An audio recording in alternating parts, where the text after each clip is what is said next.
दोस्तों, इंडिया को वर्ल्ड का डायबिटीज़ कैपिटल बोला जाता है। शायद इंडिया में हर दूसरे इंसान डायबिटिक या फिर प्री डायबिटिक स्टेट पर पहुंच चुके हैं।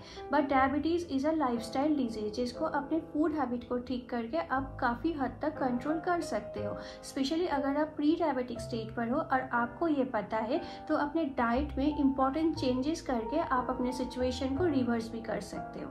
अभी राइट फूड की बात करें तो there are many food option जो ब्लड में शुगर लेवल को बढ़ने से रोकता है। आज इस वीडियो में मैं आप लोगों के साथ बात करूंगी दाल के बारे में। इंडियन फूड हैबिट में दाल इज अ स्टेपल। मैं आप लोगों को बताऊंगी वो कौन से 5 दाल है जो एक डायबिटिक पेशेंट के लिए सबसे ज़्यादा बेनिफिशियल हो सकता है। और मैं आप लोगों को ये भी बताऊंगी दाल को आपको एग्जैक्टली कैसे पकाने हैं, जो करने से आपको दाल की पूरी न्यूट्रिशन मिलेगी। अगर आप आज पहली बार मेरा वीडियो देख रहे हो, मेरे चैनल पे पहली बार आए हो, तो प्लीज़ मेरे चैनल को सब्सक्राइब कर लीजिए और बेल आइकन को दबा दीजिए।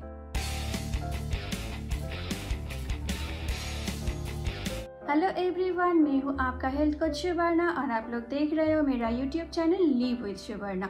दोस्तों, एक डायबिटिक पेशेंट का डाइट चार्ट बनाने के टाइम पे जिस बात का ध्यान रखना पड़ता है वो है ग्लाइसेमिक इंडेक्स। हमें देखना पड़ता है हम कोई भी ऐसा फूड ना पिक करें जिसका ग्लाइसेमिक इंडेक्स 55 के ऊपर है। एक डायबिटिक पेशेंट ऐसे ही फूड खा सकते हैं जिनका ग्लाइसेमिक इंडेक्स 55 से नीचे हो, और दाल के लिए भी ये सेम रूल एप्लीकेबल होता है। ये जो 5 दाल की लिस्ट मैंने बनाई है, इसमें 5th पोजीशन में मैंने रखा है ग्रीन मूंग दाल। ग्रीन मूंग दाल की ग्लाइसेमिक इंडेक्स होता है 35 एंड 100 ग्राम ऑफ दाल में हमें मिलते हैं 22 से 24 ग्राम तक प्रोटीन एंड बहुत सारा minerals, vitamins, antioxidants and fibre जो ब्लड शुगर लेवल को कंट्रोल करने में अच्छे से मदद करता है।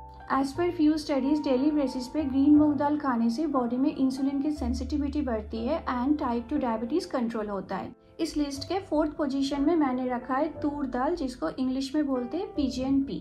तूर दाल की ग्लाइसेमिक इंडेक्स ग्रीन मूंग दाल से भी कम होता है। तूर दाल की ग्लाइसेमिक इंडेक्स होता है only 29। Along with that 100 gram of toor dal में हमें मिलते हैं 15 gram of fibre, 22 gram of protein and बहुत सारे मिनरल्स एंड विटामिन्स जो ब्लड शुगर को कंट्रोल करने में बहुत अच्छे से मदद करते हैं। बट दोस्तों, याद रखना तूर दाल में ऑक्सलेट की मात्रा ज़्यादा होती है, तो अगर आपको किडनी स्टोन के प्रॉब्लम रहते हैं तो आप तूर दाल को अवॉइड कीजिए। अगर आपको डाइजेशन के इश्यूज रहते हैं तब भी आपको तूर दाल अवॉइड करनी चाहिए। अदरवाइज आप 30 मिनट्स तक तूर दाल को भिगो के रख सकते हो। उसके बाद ये दाल को अच्छे से धो के बॉयल करके आप ले सकते हो। And Toor dal cause irritation and rashes on skin in few people, तो उस बात का भी आपको ध्यान रखनी है। तीसरी पोजीशन में मैंने रखा है मलका मसूर की दाल। इस दाल को एक डायबिटिक के लिए आइडियल दाल बोला जाता है। इस दाल की GI होती है ओनली 25 और इसमें हमें मिलते हैं एंटीऑक्सीडेंट लाइक फ्लेवोनॉइड जो पैंक्रियाज के बीटा सेल को डैमेज होने से बचाते हैं। ऑलरेडी डैमेज हो चुके सेल को रिपेयर होने में भी मदद करते हैं, जिससे आपके ब्लड में इंसुलिन का लेवल बढ़ता है और आपके ब्लड में ब्लड शुगर लेवल कंट्रोल होता है। और मलका मसूर की दाल में हमें मिलते हैं बहुत सारा फाइबर जो आपके ब्लड में शुगर लेवल को स्पाइक अप होने से रोकता है। मेरे लिस्ट के 2nd पोजीशन में मैंने रखा है राजमा।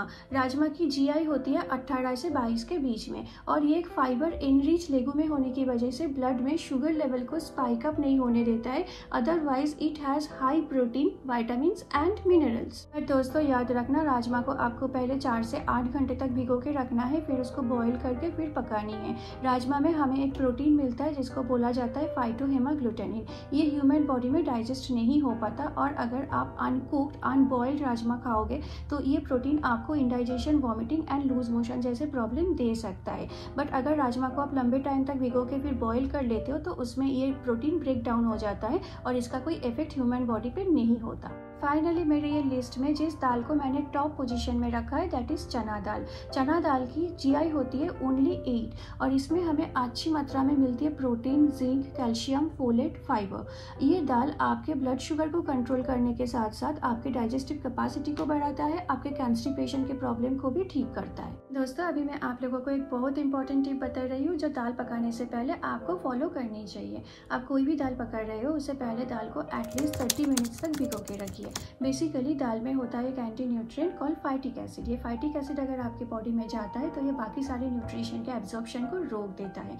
और दाल को अगर आप 30 मिनट से ज़्यादा टाइम तक भिगो के रखोगे तो इनमें से ये फाइटिक एसिड निकल जाता है। तो आपसे आप जब भी दाल पका रहे हो तो मेक श्योर कि आप दाल को 30 मिनट या उससे भी लंबा टाइम तक भिगो के रखिए और उसके बाद अच्छे से धो के दाल को पकाइए। ये करने से आपको दाल की सारे हेल्थ बेनिफिट भी मिलेगी और इसकी फाइटिक एसिड भी दाल में नहीं होगा। मेरा ये वीडियो अच्छा लगा हो तो please give me a thumbs up and please subscribe my channel. Share my video with your friends and family. Customised diet plan के लिए आप लोग मुझे ईमेल कर सकते हो, व्हाट्सएप या कॉल कर सकते हो, या फिर डायरेक्ट मेरे वेबसाइट से भी बुकिंग कर सकते हो।